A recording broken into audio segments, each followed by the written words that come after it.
ನೀವು ಚಪ್ಪರಿಸಿ ತಿನ್ನುವ ಆಹಾರ ಎಷ್ಟರ ಮಟ್ಟಿಗೆ ಸೇಫ್? ಆಹಾರ ಸೇವಿಸೋ ಮೊದಲು ಎಚ್ಚರ. ಒಂದಾದ ಮೇಲೊಂದರಂತೆ ಆಹಾರದಲ್ಲಿ ಕಳಪೆ ಹಾಗೂ ಕಲಬೆರಕೆ ಗುಣಮಟ್ಟ ಹೊರಬೀಳುತ್ತಿದೆ. ಟ್ಯಾಟೂ ಪ್ರಿಯರು, ಕೇಕ್ ಪ್ರಿಯರು, ಕಾಸ್ಮೆಟಿಕ್ ಪ್ರಿಯರಿಗೆ ಶಾಕ್ ಕೊಟ್ಟ ಇಲಾಖೆ ಈಗ ಆಹಾರ ಪ್ರಿಯರಿಗೆ ಮತ್ತೊಂದು ಶಾಕ್ ಕೊಟ್ಟಿದೆ. ನಾನ್ ವೆಜ್ ತಿನ್ನೋರಂತೂ ಈ ಸುದ್ದಿಯನ್ನ ನೋಡಲೇಬೇಕು. ನಾನ್ ವೆಜ್ ತಯಾರಿ ಮಾಡಲು ಬೆಳ್ಳುಳ್ಳಿ ಪೇಸ್ಟ್ ಬಳಸದಿರುವವರೇ ಇಲ್ಲ. ಬೆಳ್ಳುಳ್ಳಿ ಪೇಸ್ಟ್ ಪುದೀನಾ ಚಿಪ್ಸ್ನಲ್ಲೂ ಹಾನಿಕಾರಕ ಅಂಶ ಪತ್ತೆ. ಇದರ ಕಂಪ್ಲೀಟ್ ಡೀಟೇಲ್ಸ್ ಎಲ್ಲಿದೆ ನೋಡಿ. ಎಲ್ಲವೂ ಕಳಪೆ, ಎಲ್ಲವೂ ಕಲಬೆರಕೆ. ಯಾಮಾರಿದ್ರೆ ಕ್ಯಾನ್ಸರ್ ಪೀಡಿತರಾಗೋದು ಗ್ಯಾರಂಟಿ. ಆಹಾರ ಸುರಕ್ಷತಾ ಇಲಾಖೆಯ ತಪಾಸಣೆಯಲ್ಲಿ ಕಳಪೆ, ಕಲಬೆರಕೆ ಅನ್ನೋದು ಹೊರಬಿದ್ದಿದೆ. ಮೊನ್ನೆಯಷ್ಟೇ ಇಡ್ಲಿ, ಕರಿದ ಹಸಿರು ಬಟಾಣಿ, ಕೇಕ್, ಹೋಳಿಗೆಯಲ್ಲಿ ಹಾನಿಕಾರಕ ಅಂಶ ಪತ್ತೆಯಾಗಿತ್ತು. ಇದರ ಬೆನ್ನಲ್ಲೇ ಪುದೀನಾ ಚಿಪ್ಸ್ ಮತ್ತು ಬೆಳ್ಳುಳ್ಳಿ ಪೇಸ್ಟ್ನಲ್ಲೂ ಹಾನಿಕಾರಕ ಅಂಶ ಪತ್ತೆಯಾಗಿದೆ. ನಾನ್ ವೆಜ್ ತಯಾರಿ ಮಾಡಲು ಬೆಳ್ಳುಳ್ಳಿ ಪೇಸ್ಟ್ ಬಳಕೆ ಮಾಡದಿರುವವರೇ ಇಲ್ಲ. ಇದೀಗ ಬೆಳ್ಳುಳ್ಳಿ ಪೇಸ್ಟ್ಗೂ ತಟ್ಟಿದೆ ಈ ಕೆಮಿಕಲ್ ಕಂಟಕ. ಬೆಳ್ಳುಳ್ಳಿ ಪೇಸ್ಟ್ ಪ್ಯಾಕ್ ಮಾಡಿ ಇಡುವುದೇ ಸಮಸ್ಯೆ. ಬೆಳ್ಳುಳ್ಳಿ ಪೇಸ್ಟ್ ಸ್ಟೋರ್ ಮಾಡಿ ಇಡೋದ್ರಿಂದ ಸೋಡಿಯಂ ಬೆಂಜೋಯೇಟ್ ಹೆಚ್ಚಾಗಲಿದೆ. ಸೋಡಿಯಂ ಬೆಂಜೋಯೇಟ್ ಅಡುಗೆ ರುಚಿಯನ್ನ ಸಹ ಜಾಸ್ತಿ ಕೊಡುತ್ತೆ. ಆದರೆ ಸೋಡಿಯಂ ಬೆಂಜೋಯೇಟ್ ದೇಹಕ್ಕೆ ಜಾಸ್ತಿ ಆದ್ರೆ ಪಕ್ಕಾ ಮಾರಕವಾದದ್ದು.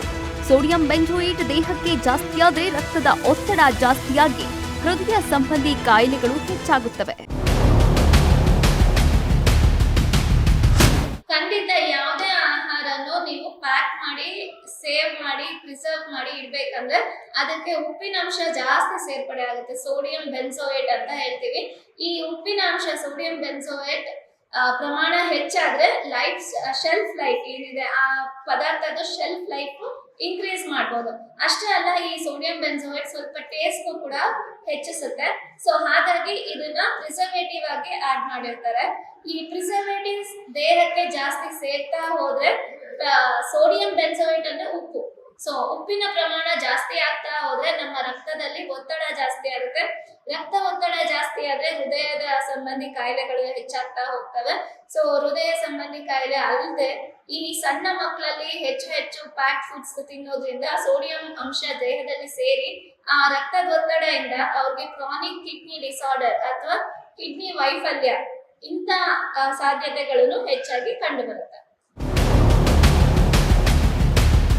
ಇನ್ನು ಮಕ್ಕಳಿಂದ ಹಿಡಿದು ವಯಸ್ಕರವರೆಗೂ ಪುದೀನಾ ಚಿಪ್ಸ್ ಚಪ್ಪರಿಸಿ ತಿನ್ನುವುದು. ಚಿಪ್ಸ್ ಮಾಡುವಾಗ ಬಳಸುವ ಅಡುಗೆ ಎಣ್ಣೆ ತುಂಬಾನೇ ಫ್ರೆಶ್ ಇರಬೇಕು. ಎಣ್ಣೆ ಸತತವಾಗಿ ಬಳಸಿದ್ರೆ ಕಾರ್ಸಿನೋಜೆನಿಕ್ ಆಗಿ ಬದಲಾಗಿ ಕ್ಯಾನ್ಸರ್ ಕಾರಕವಾಗುತ್ತೆ.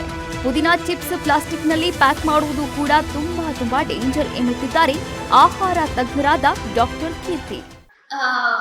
ಎಲೆನ ಪೇಸ್ಟ್ ತರ ಮಾಡಿ ನೀವು ಆಲೂಗಡ್ಡೆಗೆ ಬೆರೆಸಿ ಮನೆಯಲ್ಲಿ ಎಣ್ಣೆನಲ್ಲಿ ತೇಲಿಸಿ ನೀವು ತಿಂದ್ರೆ ಆರೋಗ್ಯವಾಗೇ ಇರುತ್ತೆ, ಏನು ತಲೆನೋವಿಲ್ಲ. ಬಟ್ ಪುದೀನಾ ಚಿಪ್ಸ್ ನ ಆಸ್ ಆಫ್ ಕಮರ್ಷಿಯಲ್ ಆಗಿ ಮಾಡ್ಬೇಕಾದಾಗ ಅದು ಪುದೀನಾ ಎಲೆನೇ ಹಾಕ್ತಾರೋ ಡ್ರೈ ಲೀವ್ಸ್ ನ, ಇಲ್ಲ ಅದಕ್ಕೆ ಕಾಂಪನ್ಸೇಟರಿ ಆಗಿ ಕಲರಿಂಗ್ ಡೈ ಏಜೆಂಟ್ಸ್ ಎಲ್ಲ ಯೂಸ್ ಮಾಡಿ ಅದನ್ನ ಹಾಕಿದ್ರೆ ಖಂಡಿತವಾಗೂ ಅದು ಆರೋಗ್ಯಕ್ಕೆ ಹಾನಿಕಾರಕ.